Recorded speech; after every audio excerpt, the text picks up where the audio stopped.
আসসালামু আলাইকুম প্রিয় শিক্ষার্থীরা, কেমন আছো তোমরা সবাই? আশা করছি সবাই ভালো আছো। মডেল একাডেমি কর্তৃক আয়োজিত অনলাইন ক্লাসে তোমাদের সবাইকে স্বাগতম জানাচ্ছি। আমি আমেনা রহমত, সহকারী শিক্ষক, মডেল একাডেমি দিবা শাখা। আজকের অনলাইন ক্লাসটি শুরু করছি। আমরা তোমাদের বইয়ের একাদশ অধ্যায়টি পড়ছিলাম, তাহলে আমরা এই অধ্যায়ের বাকি অংশটা আজকে পড়ি। প্রাথমিক চিকিৎসা। আমরা কিভাবে দুর্ঘটনায় পড়া মানুষকে রক্ষা করব, একটি প্রশ্ন দেওয়া আছে। এরপর দেওয়া আছে তুমি কি করবে, নিচে দেখানো ছকের মতো একটি ছক তৈরি করি। পানিতে ডোবা, সাপে কাটা, আগুনে পোড়া, বৈদ্যুতিক শক, এই দুর্ঘটনা গুলো যদি তোমার সামনে ঘটে তাহলে তুমি সেই মুহূর্তে কি করবে। এখানে ছবি দেওয়া আছে, দেখতে পাচ্ছ। ৪টি ছবি দেওয়া আছে। আচ্ছা, আমরা আরেকটু সামনে যাই। যদি আমাদের কোনো বন্ধু দুর্ঘটনায় পড়ে তবে অন্যরা আসার পূর্ব পর্যন্ত আমরা তাকে সাহায্য করব। ডাক্তার আসা বা হাসপাতালে নেওয়ার পূর্বে অসুস্থ বা আহত কোনো ব্যক্তিকে দ্রুত সাময়িক সেবা দেওয়া বা চিকিৎসার ব্যবস্থা করাই হলো প্রাথমিক চিকিৎসা।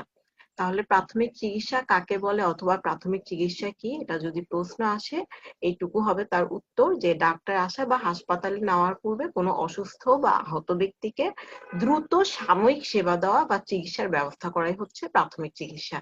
প্রাথমিক চিকিৎসা কখনো কখনো মানুষের জীবন বাঁচাতে পারে।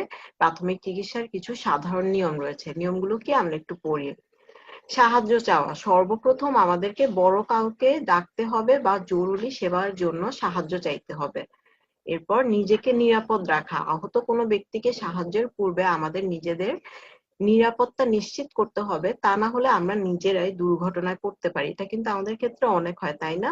আমাদের যখন দেখি আমরা কেউ ডুবে যাচ্ছে পানিতে, আমরা হয়তো ভুলে যাই তখন যে আমি নিজেও হয়তো সাঁতার জানি না, আমি নিজেও সেই জায়গায় ঝাঁপ দিয়ে ফেলি, ফলে তখন কিন্তু কি হয়, আমরা দুইজনই বিপদে পড়ি।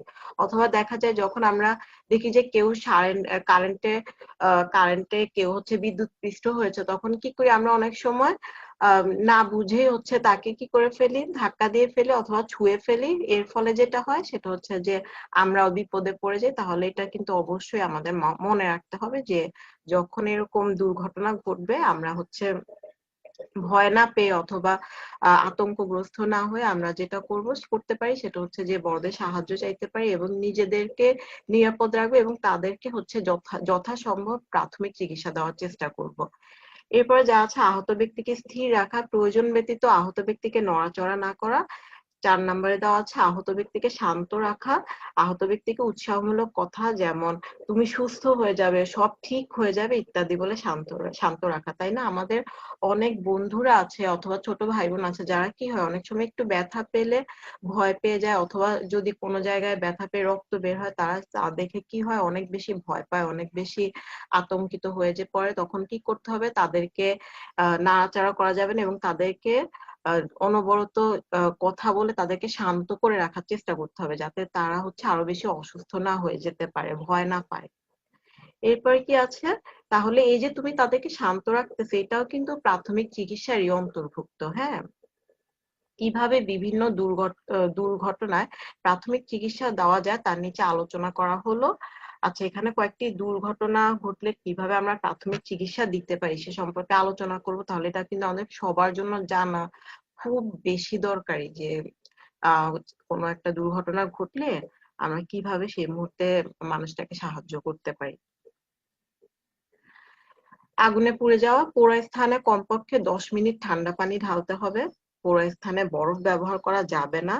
ফোস্কা গলানো যাবে না। সামান্য পোড়ায় বার্নল বা নারিকেল তেলের সঙ্গে মিশিয়ে লাগাতে হবে। প্রয়োজনে যত দ্রুত সম্ভব ডাক্তারের পরামর্শ নিতে হবে। তাহলে খুব গুরুত্বপূর্ণ ৫টি পয়েন্ট দেওয়া আছে। আগুনে পুড়ে যাওয়া এটা কিন্তু আমাদের সাথে অহরহই হয়ে থাকে। আমরা প্রায়ই হচ্ছে একটু আধটু আগুনে পুড়ে যাওয়ার ঘটনা ঘটে থাকে। তাই একটু আধটু যখন আমাদের এরকম আগুনে আমরা পুড়ে যাব, ব্যথা পাবো, তখন আমরা কি করতে পারি, সেখানে ১০ মিনিট ঠান্ডা পানি ঢালতে হবে। সেখানে আমরা বরফ ব্যবহার করতে পারবো না। অনেকেই কিন্তু আমরা বরফ ব্যবহার করতে যাই, কিন্তু এটা করা যাবে না। ফোস্কা যদি উঠে যায় সেই ফোস্কা কখনোই গলানো যাবে না।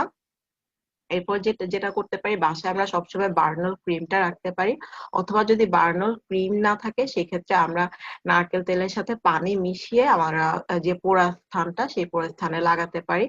আরো যদি একটা যদি বাসায় প্রাথমিক চিকিৎসায় না সারে, তাহলে আমরা হচ্ছে যেটা করতে পারি, দ্রুত হচ্ছে ডাক্তারের পরামর্শ নিতে পারি।